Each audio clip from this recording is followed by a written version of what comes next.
តោះជម្រាបសួរបងប្អូនអរគ្នាសូមស្វាគមន៍មកកាន់ការអនុប្រយោជន៍ថ្ងៃទី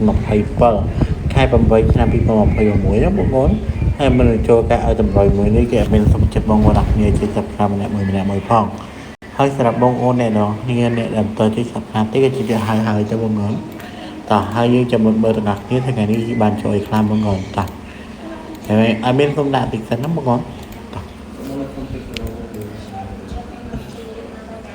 នេះបងប្អូនអ្នកគ្នានេះលេខដែលមានបានដាក់ឲ្យបងប្អូនយើងចាំមើលទាំងអស់គ្នាថ្ងៃនេះចូលបានឲ្យខ្លះហើយសម្រាប់បងប្អូនដែលមិនទាន់ជួយ Subscribe ទេជួយ Subscribe ឲ្យហើយទៅនេះលេខរបស់យើងគឺយើងចេញនៅថ្ងៃទី26ម៉ោង 4:30 នាទីរបស់យើងមើលណាបងប្អូន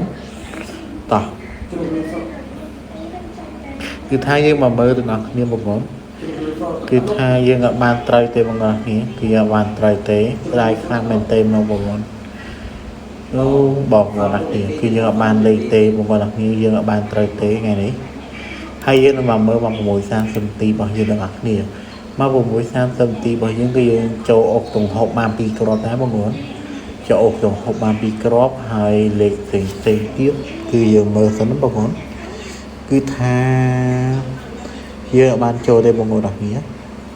853វាចេញadmin ឲ្យ638វាចេញ853ណាបងប្អូនគ្នាស្ដាយខ្លាំងមែនទែនបងប្អូនស្ដាយខ្លាំងមែនទែនខុសមួយលេខសិនណាបងប្អូនតោះហើយយើងមកដាក់លេខថ្ងៃថ្មីទាំងអស់គ្នាបងប្អូនហើយថ្ងៃនេះគឺថ្ងៃទី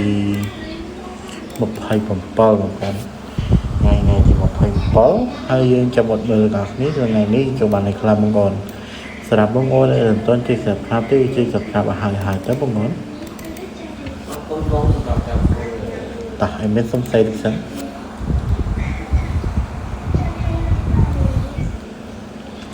តោះហើយលេខថ្ងៃនេះគឺយើងមើលថាបងប្អូនអរគ្នាគឺយើងមានអុកទុំ20ហើយនិងអុកទុំ7បងប្អូនអុកទុំ20ហើយនិងអុកទុំ7 A B C D បងប្អូនតោះហើយសម្រាប់បងប្អូនអ្នកដែលចង់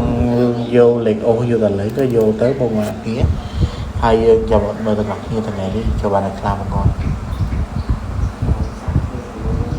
តោះហើយសម្រាប់បងប្អូនអ្នកដែលមិនចង់ជួយ Subscribe ទេជួយឲ្យទៅបងប្អូនឲ្យមានសំសេលេខថ្មីថែមទៀតតាមបងប្អូនលេខតូចរបស់យើងគឺយើងមាន38 9 18 67បងប្អូន38 9 9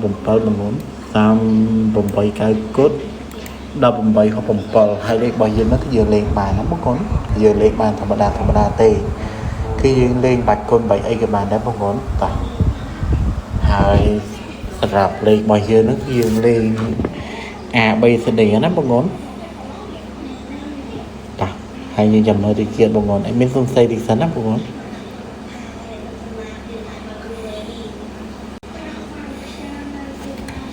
តោះឲ្យមានសំស័យតិចសិន